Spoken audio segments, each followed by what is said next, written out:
সেই অঞ্চলৰ সকলো কংগ্ৰেছ কৰ্মী গোট খাইছিল। তাতেই ঠিক হৈছিল সকলোৰে আগত মৃত্যু বাহিনী আৰু তাৰ পাছত থাকিব শান্তি বাহিনী। সেইদিনা সভাত মনবৰে থিয় হৈ কৈছিল, মই ইমান দিন ৰাইজৰ সেৱা কৰিবলৈ আহি শিবিৰত আছো। এতিয়া ৰাইজৰ হকে মৰিবলৈ মোক প্ৰথম অধিকাৰ দিব লাগিব।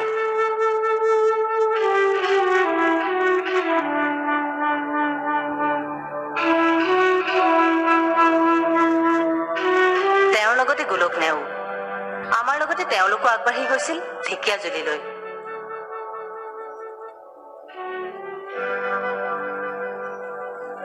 সেইদিনা পুৱা 7 বজাৰ লগে লগে সংকেত ধ্বনি বাজি উঠিছিল।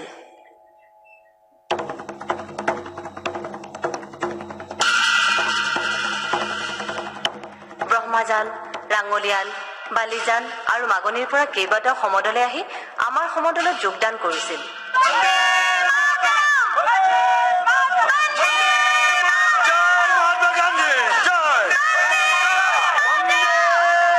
ইয়াৰ লগে লগে স্বেচ্ছাসেৱকসকলে সমস্তৰে গীত জুৰিলে। ন গাঁৱৰ পৰা মানুহ আহি তাত লগ লাগিলে।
তালে তালে খোজ মিলাই সমদল আগবাঢ়িল।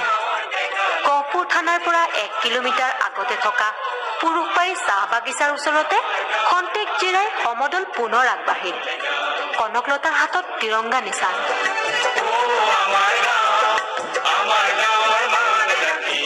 কংগ্ৰেছৰ নেতাসকলে মহিলাসকলৰ পৰিৱৰ্তে মৃত্যু বাহিনীৰ পুৰুষসকলে সমদলৰ আগত যোৱাৰ সিদ্ধান্ত লৈছিল। কিন্তু কনকলতাই ইয়াৰ তীব্ৰ বিৰোধ কৰিলে। তেওঁকে যাবলৈ দিব লাগিব বুলি যুক্তি দিলে। শোণিতপুৰীয়া গাঁৱৰ ছোৱালী কনকলতাই তীব্ৰ বিৰোধিতা কৰিলে। স্বাধীনতা অৰ্জন কিংবা শৰীৰ পতন, এই আদৰ্শেৰে স্বাধীনতাৰ দুৰ্বৰ আকাংক্ষাত কনকলতাৰ দেহৰ প্ৰতি টোপাল তেজেই উৎসৰ্গিত হৈছিল। ভাৰতৰ স্বাধীনতা আন্দোলনৰ এই চৰম পৰ্যায়ত কনকলতাই কেনেকৈ পিছলৈ ঘূৰি আহিব? চহৰতকৈ গাঁওসমূহতহে অধিক উৎসাহেৰে ডেকা বুঢ়া, ল'ৰা ছোৱালী, ছাত্ৰ ছাত্ৰী সকলোৱে আন্দোলনত অকাতৰে প্ৰাণ ঢালি যোগ দিলে।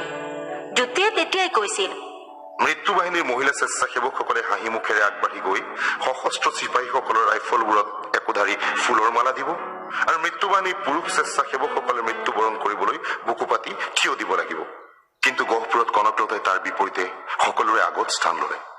জ্যোতিপ্ৰসাদে তেওঁৰ প্ৰস্তাৱত সমৰ্থন নিদিয়াসকলৰ প্ৰতি কৈছিল, অস্ত্ৰধাৰী সৈন্যৰ পৰা অস্ত্ৰ কাঢ়ি লৈ সেই অস্ত্ৰ তেওঁৰ বিপক্ষে ব্যৱহাৰ নকৰাটো অহিংসাৰ লগত সামঞ্জস্যহীন নহয়। তেওঁৰ এই কথাৰ প্ৰমাণ সেইদিনে ঢেকীয়াজুলি থানাত পালে। গুলী খায়ো বহুজন শ্বহীদ হোৱাৰ পিছতো জনতাই সশস্ত্ৰ পুলিচৰ পৰা বন্দুক আনি খালত পেলাই দিছিল। কিন্তু তথাপিতো তাত বহুজনে দেশৰ হকে প্ৰাণ দিলে। আৰু গহপুৰত কনকলতাই পুৰুষৰ পাছত যাবলৈ অমান্তি হৈ কলে, আমি মহিলাসকল ভীৰু কাপুৰুষ নহয়। নাৰীৰ বীৰত্বৰ কাহিনী বুৰঞ্জীৰ পাতে পাতে ভৰি আছে। ডেকাসকলক মৰিবলৈ আগবঢ়াই দি আমি ৰাজপাত খাবলৈ জীয়াই নাথাকো। আমি তেওঁলোকৰ সমানে সমানে যুঁজ কৰিম আৰু দৰকাৰ হলে তেওঁলোকৰ লগত প্ৰাণ বিসৰ্জন দিম। আমি কৰিম নতুবা মৰিম। এই কথা শুনি নাৰীসকল উত্তেজিত হৈ পৰিল। সকলোৱে অসমীয়া মহিলাৰ মান ৰাখিবলৈ আগবাঢ়ি আহিল। সকলোৱে চিঞৰি উঠিল,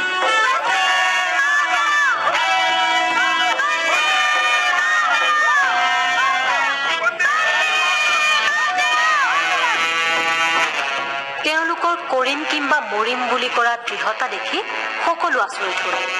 সমদলত তেওঁলোকে আগবাঢ়ি গ'ল। লক্ষ্য নিচেই কাষৰ গহপুৰ থানা। পূব পিনৰ কলাবাৰী, ডুবিয়া, গহপুৰ আদি ঠাইৰ বহুসংখ্যক মানুহ ইতিমধ্যে আহি পাইছিলহি। এওঁলোকৰ নেতৃত্বত আছিল গোলোক পূজাৰী, নিৰুদ বৰণ দাস, চন্দ্ৰ বৰদলৈ, মিনেশ্বৰ কাকতি, থানেশ্বৰ বৰা, মহৰম বৰা, হেমকান্ত মহন্ত আৰু অন্যান্য।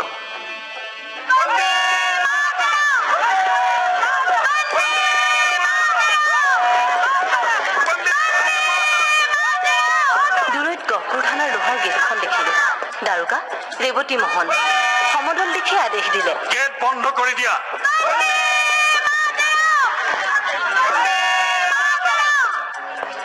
পূব পিনৰ পৰা অহাসকলক গেট বন্ধ কৰি ৰখাৰ পিছত পশ্চিম দিশৰ পৰা যোৱা কনকলতা আৰু সমদলকাৰীক ৰাখিবলৈ ৰেৱতী মোহনে পুলিচক আদেশ দিলে। পুলিচ বাহিনীয়ে ৰাইফল দাঙি সাজু হ'ল।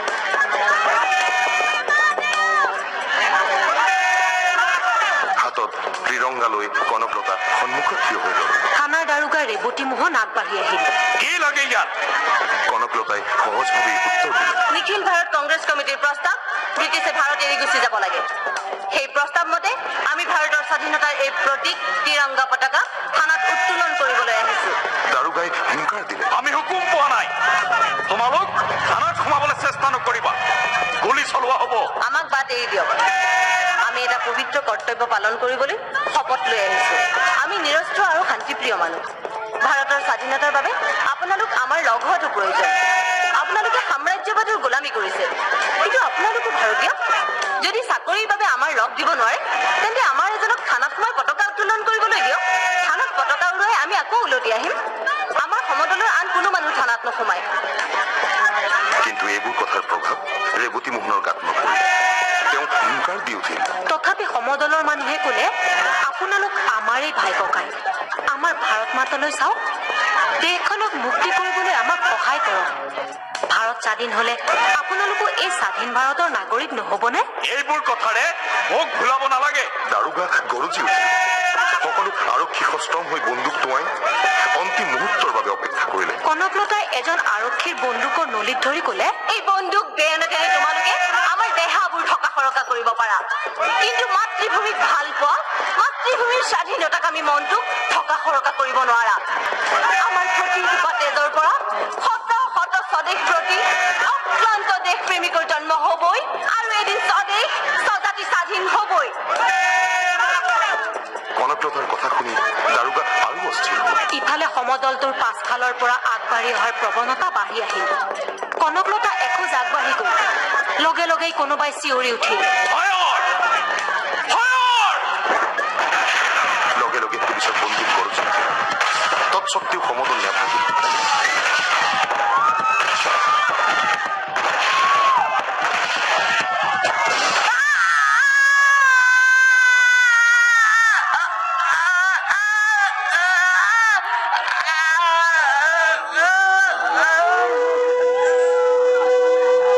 বগাই কছাৰী নামৰ চিপাহী এজনৰ বন্দুকৰ গুলীয়ে কনকলতাৰ বুকু ভেদি গ'ল। বুকুৰ তেজেৰে স্বদেশৰ মাটি ৰাঙলী হৈ গ'ল। কনকলতা লাহে লাহে মাটিত ঢলি পৰিবলৈ লওঁতেই পৰি যাব খোজা ত্ৰিৰংগা পতাকাখনি সুন্দৰ কামৰূপৰ পৰা ককায়েকৰ দোকানৰ সহায় কৰিবলৈ অহা মুকুন্দ কাকতিয়ে দাঙি ধৰিলে, কিন্তু বেছি সময়ৰ বাবে নহয়।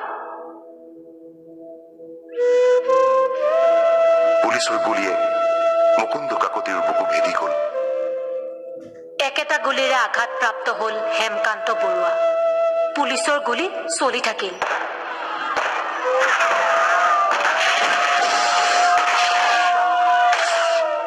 খড়গেশ্বৰ বৰুৱা, থুলেশ্বৰ ৰাজখোৱা, ভোলা বৰদলৈ আহত হ'ল।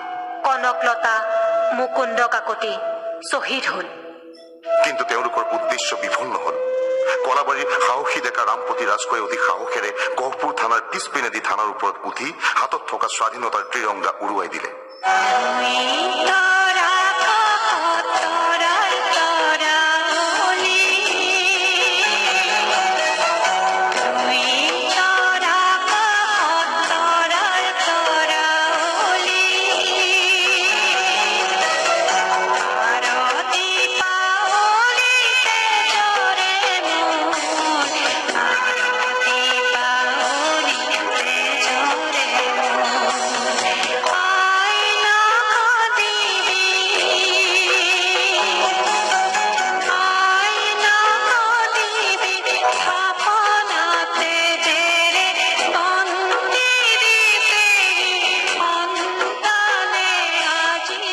সন্মুখতে কনকলতাই প্ৰাণ ত্যাগ কৰিলে।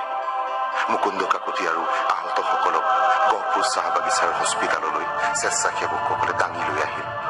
পিছে মুকুন্দ কাকতি উৰিষা 8 বজাত আই মাতৃৰ পূজাৰ বেদীত প্ৰাণ আহুতি দিলে।